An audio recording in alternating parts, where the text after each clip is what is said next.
Visa জটিলতার কারণে সোনা মসজিদ বন্দরের রাজস্ব আয়ে নেতিবাচক প্রভাব পড়েছে। যাত্রীরা বয়সভেদে ভ্রমণ কর বাবদ ১,০০০ টাকা এবং প্যাসেঞ্জার টার্মিনাল ফি বাবদ ৫৪ টাকা প্রদান করে থাকেন। যাত্রী সংখ্যা কমে যাওয়ায় সরকার উল্লেখযোগ্য পরিমাণ রাজস্ব হারাচ্ছে। ভিসা চালু না হলে আগামী মাসের মধ্যে যাত্রী পারাপার শূন্যের কোটায় নেমে আসার আশঙ্কা করেছেন সংশ্লিষ্টরা। দুই দেশের ব্যবসায়ীরাও এই পরিস্থিতিতে ক্ষতিগ্রস্ত হচ্ছেন। ভিসা জটিলতার কারণে ভারতে গিয়ে পণ্য পছন্দ ও ক্রয় করতে পারছেন না, ফলে অনেকেই ব্যবসা বন্ধ করে দিয়েছেন। কমেছে দিনমজুর ও কুলিদের আয়। ব্যবসা কমের কারণটাই হচ্ছে যে ইন্ডিয়াতে মালের দাম একটু বেশি, আমাদের এখানে মালের দাম তুলনামূলকভাবে কম। সব জিনিস আর ওরাকে এলসি দিলে ওরা খারাপ মাল দিয়ে দেয়, সেই কারণেই ইম্পোর্টাররা ইম্পোর্ট করতে পারছে না। হ্যাঁ, দামের সাথে যা আছে তা আছে, মাল চাই একটা আর একটা দিয়ে দেয়।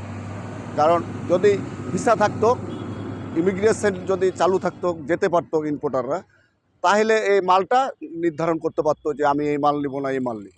তো যেতে পারছে না, এর কারণেই ওরা মোবাইলে কথা হচ্ছে, টেলিফোনে কথা হচ্ছে, এলসি দিয়ে দিচ্ছে, ওরা ইচ্ছা মতোই মাল দিচ্ছে, খারাপ মালগুলো দিয়ে দিচ্ছে, সব মালই আর কি। আমরা এখানে ১০-১২ জন কাজ করি কুলি, আমাদের কাজ একদম সংসার চালাও চাল।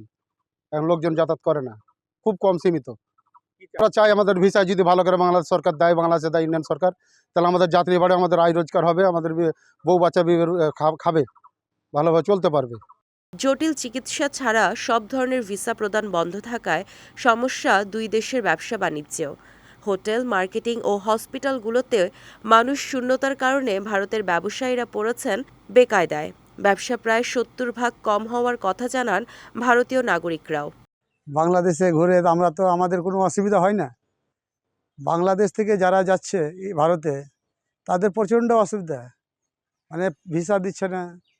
আর কলকাতায় আপনার হোটেল, মার্কেটিং সবাই বলছে যে কি আমাদের ব্যবসা শেষ। বাংলাদেশের লোক না আসলে আমাদের কোনো কিছু হচ্ছে না।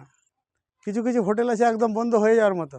যাতায়াত বন্ধ আছে বলেই কোনো হয়তো দু দেশের চুক্তিভিত্তিক বা কোনো কিছু নিয়ে। আমি জানি মেডিসিনের ক্ষেত্রে সবাই বেশি যাওয়া আসা করছে, কিন্তু অনেকটাই কমে গেছে বাংলাদেশ থেকে যাওয়া ইন্ডিয়াতে। সোশ্যাল মিডিয়াতে শুনছি যে বাংলাদেশিদের না যাওয়ার কারণে হয়তো একটু অর্থনৈতিক অবস্থা বা হসপিটালগুলি বন্ধের মুখে।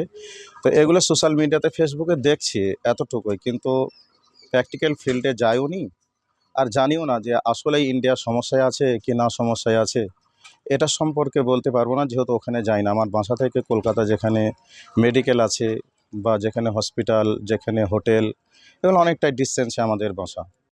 ভিসা বন্ধের কারণে ইমিগ্রেশন দিয়ে যাত্রী পারাপার ও আমদানি রপ্তানি কার্যক্রমে ধস নেমেছে, যা উভয় দেশের অর্থনীতিতে নেতিবাচক প্রভাব ফেলছে বলেছেন পোর্ট কর্তৃপক্ষ। ৫ই আগস্টের পরে ইন্ডিয়ান সাইড থেকে ভিসার জটিলতা বেড়েছে আমার জানা মতে, এবং আমদানিকারক বা অন্য সব মানে পাসপোর্টধারী লোক ভিসা জটিলতার কারণে অনেক যাওয়া আসা কমে গেছে। যেখানে প্রতিদিন ৩০০-৪০০ লোক যাতায়াত হতো, সেখানে ১০০ হয় কিনা আমার সন্দেহ আছে। এটা আসলে আমাদের দেশ ছিল মানে কিছু রোগী ছিল যেটা ইন্ডিয়ান নির্ভরশীল ছিল। তো সেক্ষেত্রে যদি কম যায়, মনে হয় আমার দেশের জন্য ভালো, যে আমাদের দেশের ডাক্তাররা এটার একটা সুব্যবস্থা পাচ্ছে। কিন্তু আমদানিকারকের ক্ষেত্রে সমস্যা হতে পারে যে হয়তো একটা তারা গুণগত মান নষ্ট দিল, বা মালের যে গুণগত দেওয়ার কথা সেটা দিল না। সেক্ষেত্রে দ্রুত যেতে হবে বা এক্সপোর্টারের সাথে কথা বলতে হবে, যেটা হয়তো মোবাইলে সমাধান করা সম্ভব না। সেক্ষেত্রে এটা একটা সমস্যা।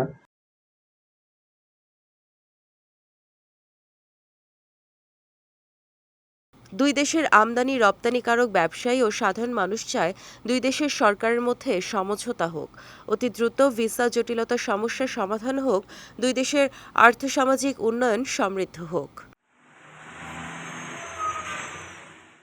বিজয় টিভি নিউজ ডেস্ক।